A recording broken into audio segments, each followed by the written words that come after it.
Kinky, kinky, kinky, we love it, yes it's true. And now here's Reverend Mel to be kinky with you. Hey!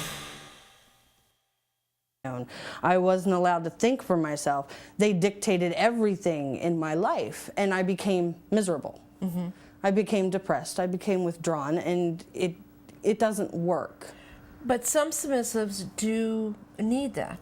Some do. Yeah. So it really depends on how you're wired. It depends on how you're wired. Yeah. But even so, those submissives that do need it, there are times when they need to be able to speak, mm-hmm. to say, this is what I'm feeling. I may not understand it. I may not know where it's coming from, but this is what I'm feeling. I need help. Mm-hmm. And one of the big problems I see is a lot of them don't feel comfortable to do that.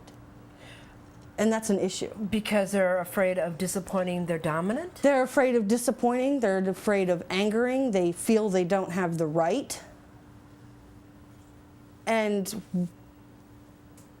women especially, we're wired different. We are more emotional mm-hmm. than men are, mm-hmm. for the most part. Yeah. And sometimes there's things that are wrong and we just don't know what it is. But it's going to affect what we do and how we are. Is this only concerning female submissives or both male and female submissives? Oh, I feel it's male and female. So it's not biased or one-sided? No, it's not biased or one-sided, okay. Because there are men out there who can be just as emotional as women are. Oh. It's a fact of life. Yeah. I have one. Trust me, they can be just as emotional. And these are all things that need to be taken into consideration, and they can't be afraid to talk to you about it. So give me some advice that, not me advice, but give an advice to a submissive that is new in the lifestyle and that is embarking onto looking for a dominant. What advice would you give them about their voice? They need to hold on to it. They don't need to be boisterous about it. Mm-hmm. They don't need to be obnoxious about it. They don't need to. There are ways to be respectful, mm-hmm. still honor whatever kind of commitment that you may have or that you're looking for, but still not completely and totally lose yourself. Mm-hmm. Because say you're with a dominant and he does everything for you, and what if you wake up one day and he's gone? That does happen.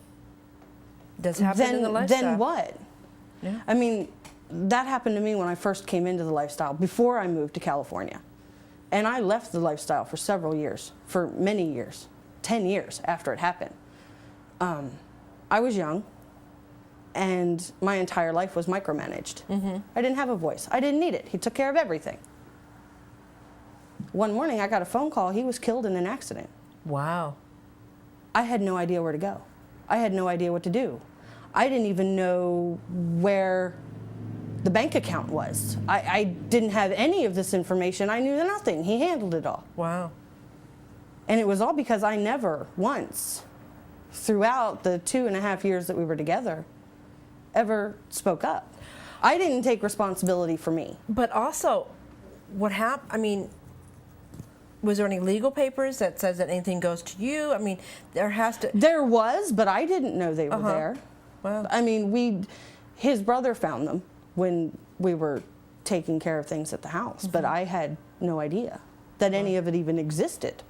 Well, we're going to be having a show, and we're going to be having a show about how to set up your estate when you're in a DS relationship, how to protect your mate, whether they're a submissive or a dominant, you know, when something should happen to a dominant, and how a submissive is going to be handled through all of this. Right. Because, you know, we have collarings, you know, we don't get married, you know, some of them don't get married, and so, you know, we're going to have one on how to set up your estate if you're in a DS relationship. That's a show that we have planned that's coming up.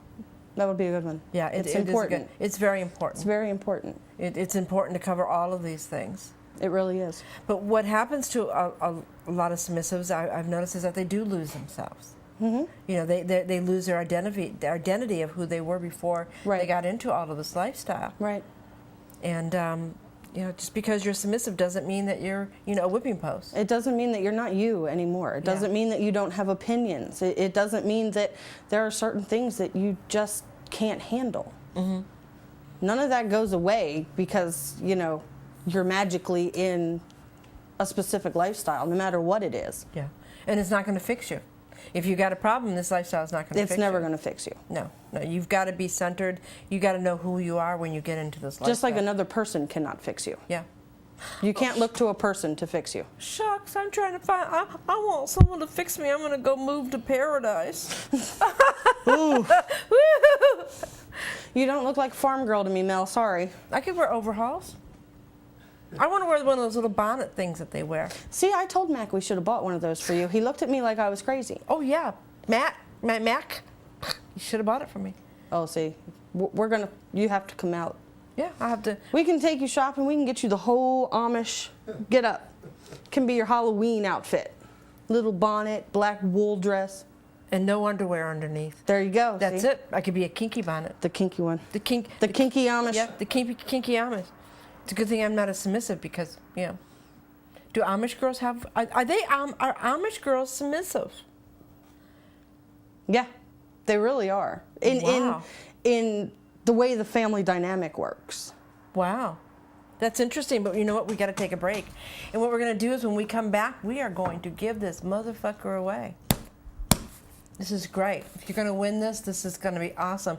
So what you're going to do is when you come back, you're going to call us at 818-731-7942. And we'll be back and with my wonderful guest, Imp, all the way from Pennsylvania. You've been watching the Rev Mel Show. We'll be right back.